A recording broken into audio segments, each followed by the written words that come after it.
반갑습니다. 오늘 제가 다룰 주제는 아날로그 목회와 성숙 훈련이라는 참 젊은 목회자입니다만 제가 목회를 하면서 경험했고 또 어떤 의미에서 한국 교회를 고민하며 생각했던 그 주제를 다뤄보려고 합니다. 미국의 기독교 잡지였던 Faith Experience 2010년호에 보시면 세인 레노라고 하는 분이 아주 특이한 주제를 가지고서 글을 썼습니다.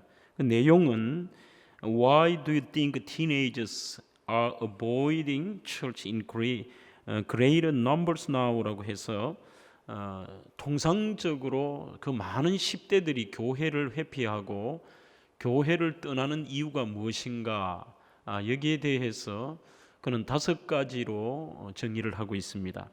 첫 번째는 10대들이 교회를 떠나는 이유는 하나님께서도 교회에 나타나시지 않으시기 때문에 그들도 교회에 오지 않는다는 것입니다. 이것은 저희들이 단순한 10대가 아니라 저는 세대를 초월한 성도들 가운데 교회를 떠나거나 아니면 믿지 않는 사람들이 교회에 나오지 않는 그러한 이유와 일맥상통하다고 생각합니다. 첫 번째 이유는 바로 그들이 생각하기에 교회의 본질을 잃어버리고 그들이 생각하는 것은 뭔가 알지 못하는, 보이지 않는 하나님에 대한 그런 영적인 부분들을 다룬다고 생각하는데 전혀 그렇지는 않고 세상의 어떤 집단과 비슷하기 때문에 그들에게는 매력이 없는 것입니다. 두 번째는 10대들은 그들의 부모가 교회를 우선시하지 않기 때문에 교회를 우선순위에 두지 않는다, 이렇게 얘기합니다. 이것은 바로 전 세대의 삶이고 또 믿지 않는 사람들에게는 예수 믿는 사람들의 삶을 보니까 그들이 믿는 진리에 대해서 믿을 마음이 없다, 이렇게 생각할 수가 있습니다.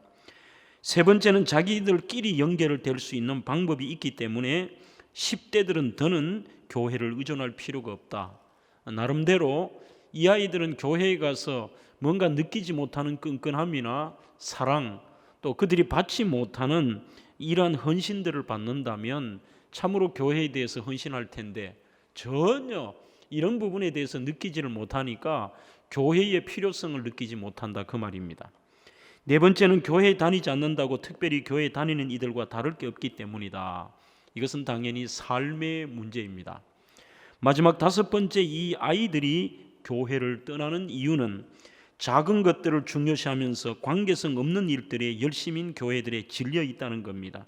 즉 자신들이 민감한 부분들에 대해서는 전혀 생각지 않는 그 교회의 모습 속에 아이들이 떠난다고 하는 사실입니다.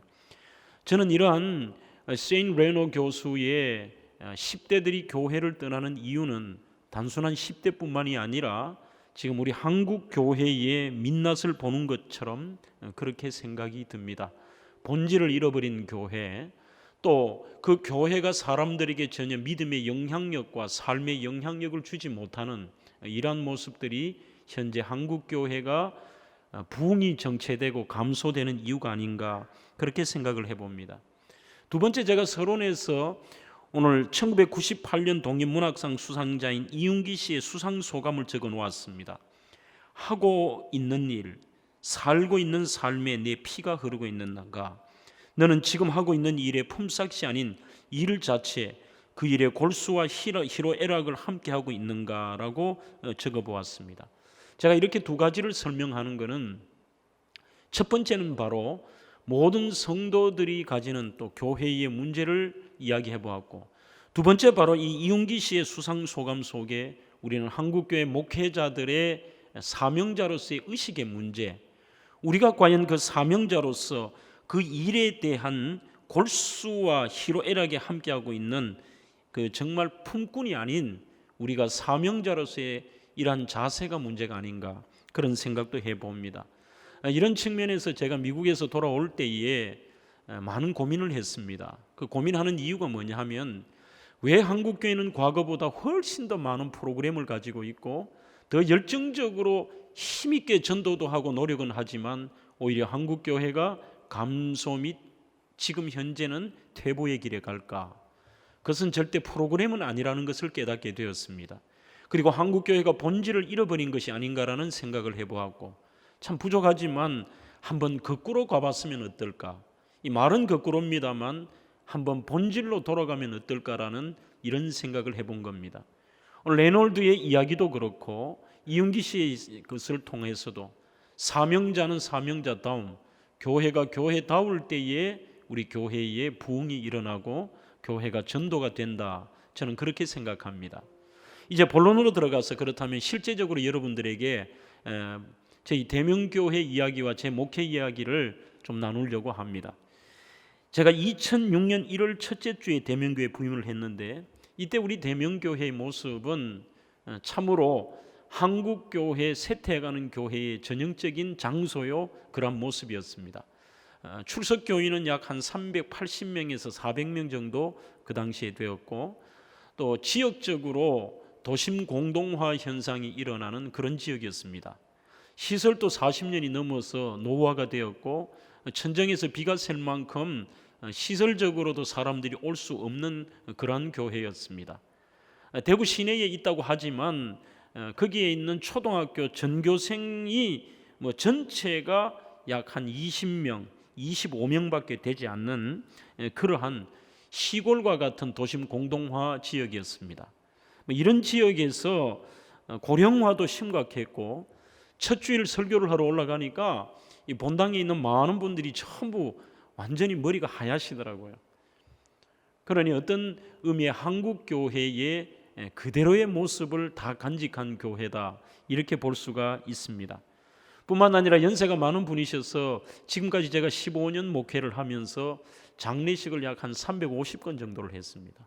그러니 380명이면 재적성도 500명을 보고 500명에서 350여 분이 돌아가셨다면 아마 교회가 부흥되지 않았다면 저희 교회는 10년 15년 뒤에 지금 현재 150명 정도의 교회가 되었을 겁니다. 그래도 하나님의 은혜로 제가 본질에 충실한 이 아날로그 목회에 은혜를 주셨고 지금 현재는 출석성도 약 한 2,500명 그 정도의 교회로 하나님께서 성장시켜 주셨고 또 교회도 또 새로운 지역으로 이사를 해서 또 새로운 100년을 저희들이 달려가고 있습니다. 그러면 제가 말하는 우리 대명교회 현실은 저희 교회만의 문제는 아니라고 생각합니다. 이것이 왜 그러느냐 하면 제가 이렇게 부흥회도 가보고 집회를 다녀보면서 느끼는 것은 이것은 비단 대명교회의 모습뿐만이 아니라 한국교회 전체의 모습이 아닌가. 그렇다면 거기에서 가장 한국교회에 지금 나아가는 감소 요인과 퇴보의 조건, 좋지 않은 조건을 다 가진 우리 대명교회가 어떤 의미에서 한국교회의 또 다른 작은 희망이 될 수도 있다. 그런 생각도 해봅니다. 저는 그래서 일일이 오늘 시간이 저에게 주어진 시간이 40분이기 때문에 저희들의 구체적인 이야기들이나 이 아날로그의 마인드에 대한 얘기는 기독신문에 저희 교회에 대한 기사가 참 잘 나와 있습니다. 그래서 그것을 읽으시면 저희 교회의 나름대로의 제 마인드나 우리 교회가 지금까지 추구했던 방향들을 좀 알 수가 있을 것입니다. 아날로그라고 하는 자체에 대해서 조금 생소한 분이 있습니다만 우리는 말은 많이 듣습니다. 디지털이다, 아날로그다. 제가 이 아날로그라는 말을 쓴 이유는 제 목회를 아날로그 목회라고 한번 정의를 해보았습니다. 왜 그러냐 하면 여전히 한국교회의 신앙의 주류는 아날로그에 익숙한 사람들이고 또 제가 확신하는 것은 지금 초현대화를 달려가는 다음 세대도 오히려 이 디지털에 익숙한 세대에게도 그들을 잡을 수 있는 것은 디지털화된 교회의 시스템이 아니라 아날로그적인 교회의 영성이 아닐까 그런 생각을 하는 것이죠. 그러면 아날로그 영성이 뭐냐 하면 시스템과 프로세스에 의해 움직이는 그런 것이 아니라 여전히 우리 아날로그라고 하면 그 아날로그의 특징은 조금의 불편함입니다. 저는 신앙생활이라고 하는 것은 절대로 편리함은 아니라고 생각합니다. 신앙은 불편함 속에 거기에서 진리가 있고 그 속에 하나님이 영광을 받으시는데 여전히 아날로그는 직접 저는 두 가지로 정의할 수 있는데 첫 번째는 아날로그의 특징은 참여입니다. 디지털의 특징은 보는 것입니다. 간접 체험하는 것이지만 우리 과거에 라디오 시대 때 아날로그 영상 때 이때는 보면 그들이 단순하게 지금처럼 TV를 보고 끝이 나는 것이 아니라 라디오를 통해서 온갖 상상들을 하면서 자기의 꿈을 키워나가기도 하고 자기들의 감성이 깊어지기도 하고 또 거기에서 정말 중요할 때는 실제 자기 손으로 편지를 써서 사연을 보내기도 하잖아요. 이게 굉장히 어떤 의미에서는 좀 불편합니다. 저는 신앙은 불편함이 있어야 된다고 하는 사람입니다. 그런 측면에서 아날로그의 특징은 참여와 사유라고 하는 두 가지로 정의를 해봅니다. 참여와 사유. 이게 지금 우리 교회의 하나의 모토 중에 하나입니다. 참여와 사유. 참여라는 것은 지금은 교회 전체의 교회 성장학자가 그런 얘기를 합니다. 교회에 헌신하는 사람들의 프로테이지가 보통 15%에서 20%라고 보는 거죠. 그것도 많이 잡는다고 얘기합니다. 그러니 큰 교회도 거의 15%, 20%가 수많은 교회의 프로그램들과 하는 일들에 중복이 되어 있고 이분들은 번아웃이 될 지경에 처해 있다는 거예요.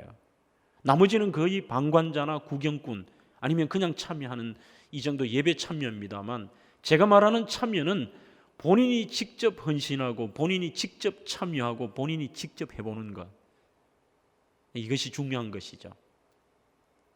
그 다음에 사유라고 하는 것은 지금은 일방적인 어떤 내용들을 보고 끌려갑니다만 뭔가 우리의 신앙의 사유라고 하는 단순한 생각을 넘어서서 좀 영적인 부분, 형이상학적인 부분들 생각하고 기도하고 느끼고 깨닫고 그런 것들이 필요하다고 생각합니다. 저는 이것이 교회의 교회다움이라고 생각하는데 이 아날로그 영성의 목회에 있어서의 전통 예배를 고수하는 것. 요즘 어떻게 보면 전통 예배를 드리면 굉장히 촌스럽게 느끼고 부흥의 저여윤처럼 생각하는 잘못된 생각이 있습니다. 그래서 오늘 강의하시는 여러 강사 목사님들이 저도 이 책을 잠깐 보았습니다만 정말 다 귀한 강의이고 나름대로 여러분들이 거기에서 장점들을 찾아내시면 좋을 것 같아요. 한데 오늘 제 강의는 기존 소위 말하는 프로그램을 할 수 없거나 전통적인 예배를 드릴 수밖에 없는 교회들에게는 오늘 제 강의가 조금은 희망이 될 것으로 생각합니다. 왜냐하면 아날로그 영성의 1번이 전통적인 예배 고수입니다. 그래서 저는 전임 목사님이 하셨던 그 예배의 순서들 자체도 하나도 오늘 제가 주보도 보내드렸는데 그대로 여전히 하고 있다는 거죠. 왜 그러냐 하면 옛날 게 좋다는 것보다는 아무리 제가 연구하고 생각해봐도 과거에 우리의 신앙의 선배들이 세워놨던 이 전통적인 그 트래디셔널한 예배의 순서들과 내용이 굉장히 성경적이고 대단히 복음적이면서 이것이 하나님이 기뻐하실 거라는 확신을 갖고 있다는 거죠. 그러나 이게 오히려 시대에 뒤물리면서 하나의 전통적인 예배는 시대에 뒤떨어지고 부흥의 저요인처럼 생각하니 전부 뭐 열린 예배나 오늘 예배의 변화를 주려고 하는 이러한 케이스들이 많습니다.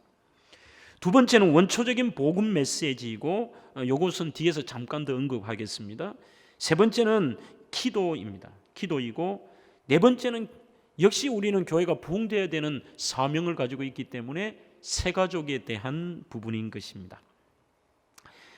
나머지 부분은 제가 조금 더 건너뛰면 좋겠고요. 그렇다면 이러한 아날로그 영성에 있어서의 지향점은 어디 있느냐?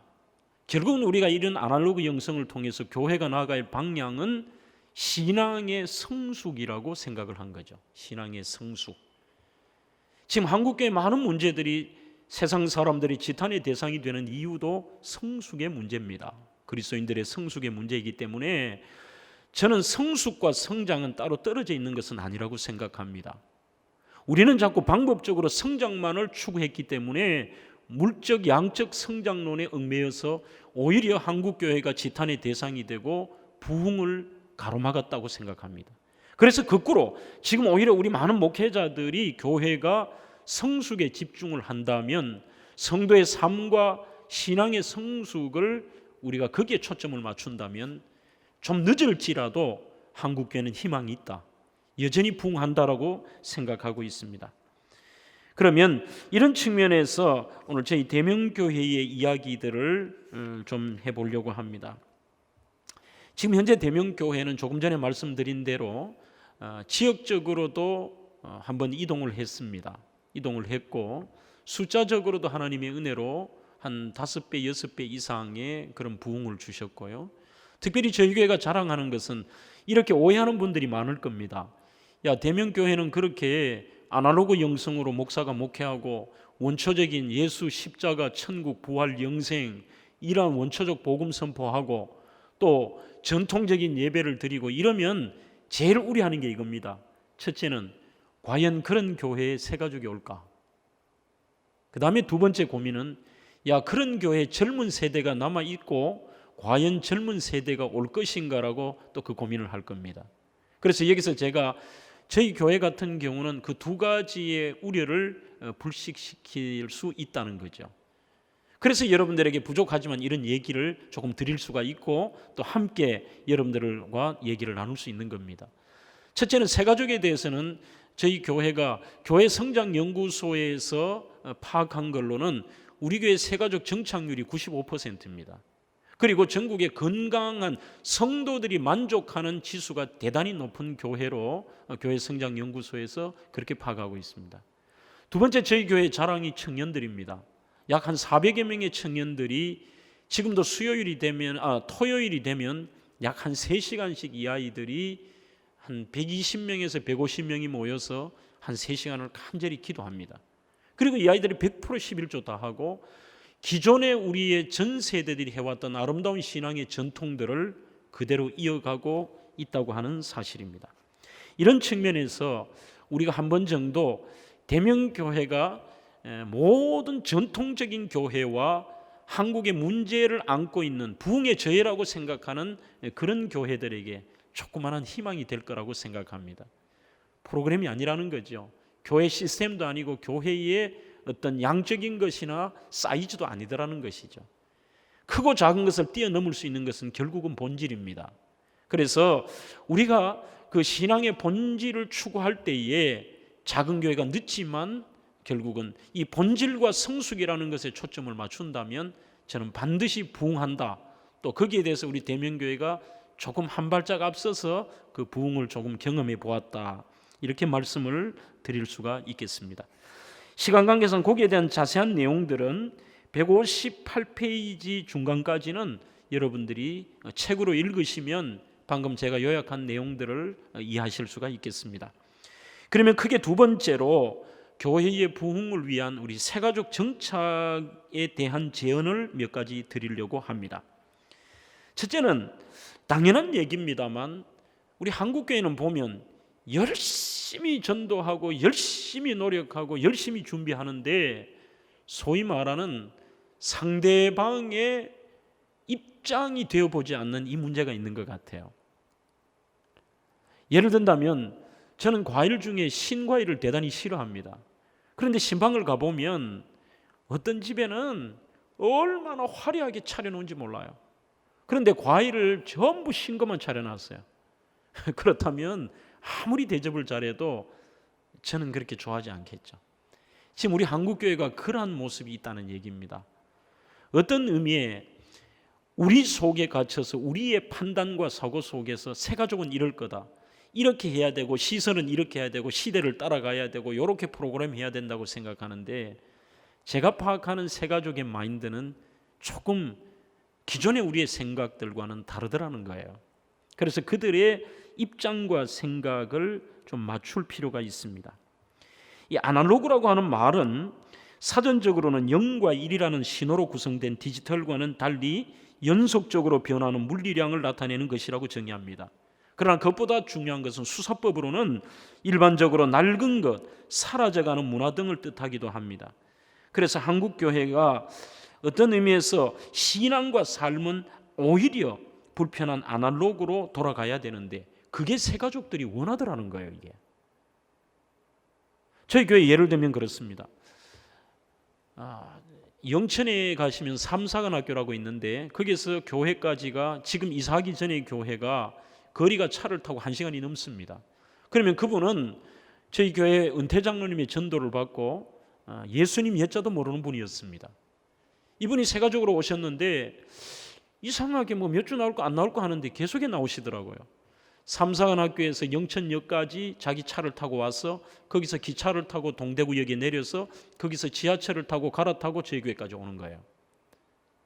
그런데 이분이 예수님도 모르고 복음에 대해서도 처음에는 몰랐던 분인데 이렇게 얘기를 해요. 목사님, 교회 오니까 그냥 좋대요. 그래, 왜 좋냐고 물으니까 편안해서 좋대요. 오늘 우리는 정말 예수님 예자도 모르는 그분들의 말에 주목해 봐야 됩니다. 교회가 편안해서 좋다. 그리고 두 번째 그분이 하는 말이 그냥 기쁘대요. 이렇게 다녔던 분이 하루는 좀 인상이 밝지를 않아서 제가 물어봤습니다. 아니, 김 교수님, 요즘 무슨 일이 있나? 왜 예배 드리고 나갈 때 얼굴이 좀 어두워야 하니까 한참 뒤에 저에게 그 얘기를 해요.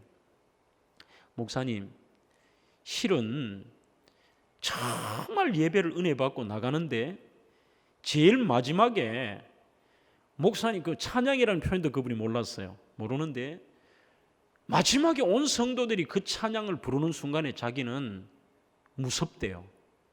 무섭고 두렵고 내가 여기 또 와야 되나라는 생각이 들고 뭔가 광신도 집단에 뭔가 자기가 좀 빠져들어가는 이런 느낌이 들더래요. 그래서 왜 그러냐고 하니까 저희들이 부르는 그 폐회송이 이분들은 우리는 정말 좋아요. 이걸 부르고 나면 막 힘이 나고 기존 성도들은 행복한데 이분의 입장에서는 반대더라는 거죠. 이게 새가족 입장에서는. 그때 저희들이 불렀던 찬양이 반드시 내가 너를 축복하리라, 반드시 내가 너를 띄워주리라, 두려워 말라 하는데 이분은 막 거기서 성도들이 막 박수치고 찬양하는데 야, 이게 뭐 광신도 집단에 내가 여기 속해 있다는 그런 느낌이 들더라는 거죠.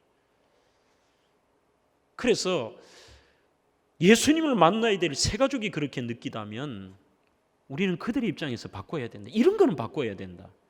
그래서 다음 주에 바로 바꿨어요. 여기에 모인 우리 주의 은총 받은 자여라. 이것을 바꾸니까 나오더니만 목사님 너무 행복하다는 거예요. 그래서 제가 그때 생각했던 것이 뭐냐면 역시 새가족이나 믿지 않는 자들이 느끼는 교회에 대한 긍정의 이미지는 뭐냐? 경건함이고 그 속에 밝음이고 이 속에 있는 편안함이고 은혜라는 말은 모르지만 이런 쪽이 오히려 우리가 가지고 있는 확신, 열정, 뭔가 뜨겁게 미친 듯이 하는 이것보다는 더 그들이 거기에 교회담을 느낀다는 거죠. 그러면 새가족들이 원하는 것들이 어떤 것이냐? 교회 속에서 세 가지입니다. 교회는 교회다운 경건함. 우리가 카톨릭에 바뀌는 이유는 그들이 잘못된 교리를 가지고 있고 잘못된 길을 가더라도 믿지 않는 사람들의 눈에는 스테인드 그레스나 또 이렇게 여자들이 천을 덮어 쓰고 조용하게 있는 그 분위기들이 뭔가 그들이 느끼기는 거룩하게 느껴지는 거예요. 이게 그들이 깨닫지 못하는. 그래서 첫 번째 새가족이 원하는 것은 교회다운 형식적인 게 아닌 거룩함. 두 번째는 경건함. 세 번째는 평안함입니다. 평안함. 오늘 시간이 워낙 없어서 좀 빨리 지나가겠습니다. 그 다음에 두 번째는 주일 예배의 은혜를 받게 하라. 모든 새가족의 정착 전략은 주일 예배로 집중이 될 필요가 있습니다. 이거는 대형교회, 중형교회, 소형교회에 모두 동일합니다. 주일 예배는 새가족이 교회 생활의 첫 발을 딛는 그 장인 동시에 그들의 정착 여부를 가늠하는 것이죠. 그래서 그들에 대한 모든 배려가 필요하다는 것은 당연합니다. 오늘 이들의 은혜의 체험을 위해서는 절대로 이 아날로그적인 목회 속에는 인위적이거나 강요하거나 숨 막힐 것 같은 냉랭함, 이런 부분들을 조금 배제할 필요가 있다. 그래서 목사님들이 성도님들을 잘 살펴보십시오. 기존 성도님들 가운데 굉장히 소위 바리새인과 같은 독선적이고 배려하지 않는 이런 분들이 꼭 권사님들이 몇 분 계세요. 그 몇 사람들이 새 가족을 다 쫓아낼 수도 있어요. 자리 양보, 그분들은 평생 자기 자리가 정해져 있거든요. 그래서 목사님들이 그런 부분들은 목숨을 걸고 오늘 이 부분을 개선을 해야 된다고 생각합니다. 세 번째는 원초적 복음을 외쳐라. 존 파이퍼 목사님은 많은 감동과 사역의 지표가 저에게 되었는데 이분의 강연에서 종종 그렇게 강조하는 말이 있습니다. 우리는 예수 그리스도를 증거하고 그를 높이는 일과 우리 자신의 영리함을 과시하는 일을 동시에 하지 못한다. 만일 우리가 명확하고 신실하게 말씀을 증거하고 원초적인 복음을 설교하면 하나님의 영광을 받으시고 말씀 자체가 전하는 자나 듣는 자의 심령에 작용할 것이다. 이렇게 되어 있습니다. 이 원초적이라는, 제가 오리지널 가스펠이라는 말을 붙인 것은 가장 신앙의 우리의 핵심이라고 하는 예수의 십자가와 부활, 그리고 예수 십자가 부활 천국 영생, 이러한 부분들에 대한 설교가 한국교회에 사라져가고 있다는 거예요. 제가 이것을 강조하는데 우리 부목사님들이 수요일이나 주일 오후 예배 때에 설교를 하실 때 보면 그렇게 담임 목사가 강조하는데 그 원초적인 복음 설교를 잘 안 하세요. 화가 나는 거죠. 왜 안 하냐고. 한참 뒤에 제가 깨달았습니다. 죄송하지만 자기들이 이런 체험이 없는 거예요, 이게. 그러니 그 원초적인 복음에 대한 감격적인 설교를 못하니까 능력이 없는 거죠, 능력이. 결국은 예수의 십자가, 부활, 천국 영생이라고 하는 오늘 이것이 새 가족들도 변화시키다라는 겁니다. 우리 어릴 때 보면 전부 교회가, 제가 불렀던 주일학교 때의 찬양들의 거의 대다수가 천국 찬양이 참 많았어요. 오늘 시간만 되면 한 30분 내내 부를 수 있을 것 같아요. 나는 구원 열차 올라타고서 하늘 날아가지요. 왕왕왕왕 나는 왕자다. 하나님 나라에 나는 왕자다. 돈으로도 못 가요. 죄 많은 이 세상은 내 집안이네. 내 모든 보화는, 이 전부 거의 찬양의 많은 부분들이 오늘 이 천국에 대한 것들과 예수님에 대한 것, 막 그림을 그려도 예수님 십자가 그 그림 그리고, 수련회가 되면 좀 무식한 것 같지만 청년부 형님들이 옷 벗고 예수님 복장하고 피 흘리면서 십자가 지고 가서 거기다가 죄 써내라 그러고, 이 뭔가 모르고 프로그램이 없고 무식해 보였지만 과거에는 이 원초적인 복음이 증거되니까 교회가 생명력이 있었다는 겁니다. 그럼 어떻게 됐는지, 이 한국 교회가 하나의 스킬만이 늘어나고 교역자들조차도 신학교도 좀 문제가 있어요 지금. 그러니 나와서 가장 중요한 이 복음의 메시지를 증가하지 못하니까 새 가족의 변화도 없고 그들을 정착하지도 못할 뿐만 아니라 기존 성도들이 가시가 될 수 있다는 거죠. 그래서 이 원초적인 복음의 메시지에 대한 부분들을 제가 좀 강력하게 이 아날로그 목회에서 설명을 드립니다. 네 번째는 특이한 말을 제가 좀 적어놓아 봤습니다. 소리를 줄여라. 정말 저희 교회는 2,500명 가운데 새 가족이 70% 이상이 된다고 봐야 되겠죠. 몇 주 전에 2부 예배 우리 성가대가 한 70명 정도 왔는데, 이렇게 보니까 70명 중에 제가 부임하고 온 분들이 거의 한 60명 넘는 것 같아요. 65명.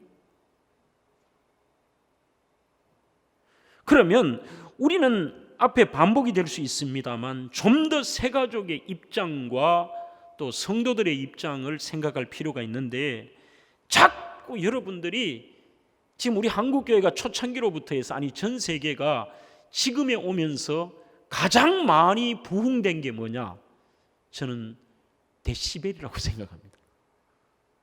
너무 소리가 커진 거예요. 그래서 이거는 음악을 막 세게 키고 기도할 때도 막 크게 해놔놓고 막 이 뭔가 이 악기를 해도 그렇고요. 이게 모든 예배와 교회 전반적인 소리가 너무 큽니다.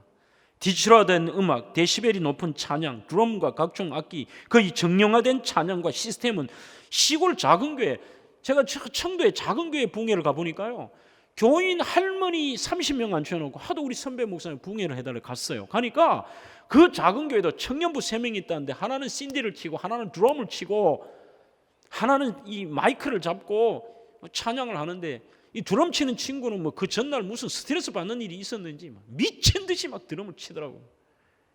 그러니 하나의 어떤 그런 이 경배와 찬양의 시스템에 디지털화된 악기와 그 소리를 높이지 않으면 뭔가 이게 화끈하게 안 한다라고 하는 생각이 있는데, 새 가족은 반대라는 거예요. 이게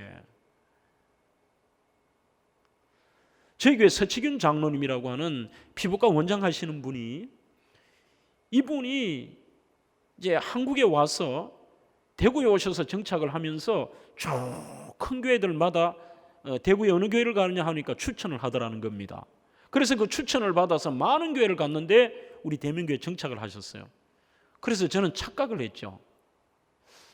장로님 뭐 속마음에는 내가 뭐 메시지가 좋아서 그러나 뭐 우리 교회 뭐 이렇게 생각했는데, 아주 그 연로한 장로님의 입술에서 나오는 말씀이 정말 이상한 말씀을 하더라고요. 목사님, 제가 대구에 뭐 D교회도 가보고 뭐 몇 교회 중요한 합동 통합 다 가봤는데 왜 대명교회 정착했느냐? 대명교회는 시끄럽지 않아서 좋아요 그래요. 충격적인 얘기입니다. 소리가 크다고 다 나쁘다는 게 아니라 한 번쯤은 우리가 이 교회와 교회다움과 예배다움에 대한 한번 생각을 해보자는 거죠. 너무 데시벨이 높은 시대. 그러면서 제가 안식 올 때에 미국의 갈보리 채플, 지금은 돌아가셨습니다만 척 스미스 목사님의 교회를 예배를 드리면서 가장 많은 은혜를 받았는데, 그분이 산소호흡기 끼고 마지막에 그날 부목사님 설교를 하시겠다고 되어 있는데 이분이 그냥 나오셨더라고요. 그래서 그분의 마지막 설교를 제가 들을 수가 있었습니다. 그런데 그때 그 교회에서 제가 제일 충격받은 것은, 그런 세계적인 교회인데 소리가 작아요. 처음으로 미국의 큰 교회에 가서 제가 성도들의 소리를 들을 수 있었습니다. 대부분은 교회에서도 찬양을 하면 악기 소리와 앞에 있는 찬양단 소리가 들리지 교인들의 찬양 소리는 묻혀서 들리지가 않아요. 그런데 그 교회를 가니까 악기 이름은 제가 정확하게 모르겠습니다. 이렇게 한 분이 앉아서 드럼 같은, 아니 이렇게 아프리카 악기처럼 텅텅텅텅 이렇게 박자를 맞추는 드럼 작은 악기. 두 번째는 기타를 치는 분 한 분, 피아노가 다예요. 예배 전에 찬양을 드리고 예배 시간에도 찬양을 드리는데 예배 전 찬양도 온 회중들의 소리를 처음으로 다 들을 수 있었습니다. 그런데 그 속에서 그렇게 평안하고 행복하다라는 거죠. 그렇다면 우리가 작은 교회도 희망이 있습니다. 그 교회다움 속에서의 맞는 찬양과 소리다. 맞지도 않은 언밸런스한 그런 소리의 공해들을 좀 없앨 필요가 있다. 다섯째, 교회 프로그램이나 운영을 좀 단순화했으면 좋겠다. 그렇게 새가족들은 시스템에 들어와서 막 돌아가는 자체가 힘들하고 몰라요.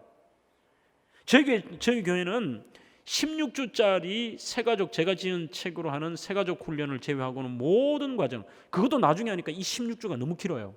지금은 5주만 합니다.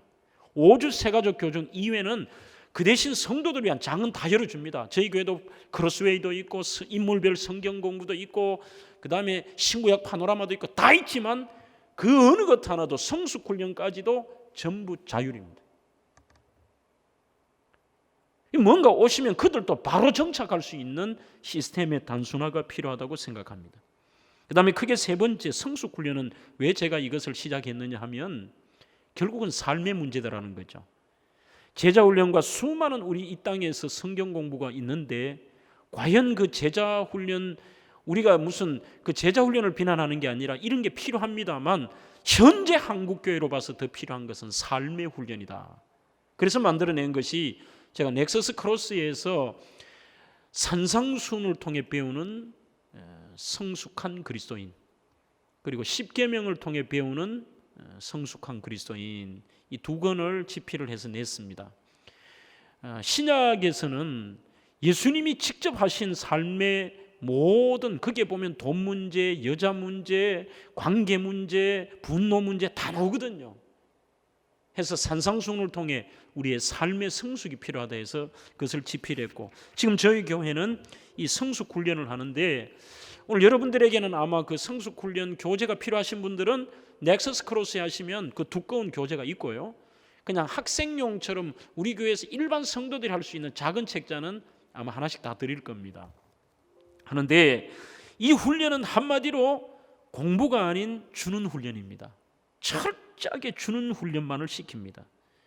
좋은 말, 좋은 가치, 좋은 물건, 좋은 행동, 좋은 영향력, 좋은 선물 등 이런 것들을 가르치고 그들과 함께 나누어서 매주일 이 훈련은 지금 현재는 저희 교회 지역교회별로 우리 부목사님들하고 저도 직접 2개 반을 하는데 재밌어해요. 만나면 전부 그거밖에 없어요. 이게 책 내용들을 생각하고 그걸 연구하고 성경 찾고 큐티하고 우리 여러분 새가족 큐티는 굉장히 어려운 거예요. 이게 그러니 삶을 통해서 저절로 익힐 수 있도록 하니까 매주일 실천 과제를 줘요.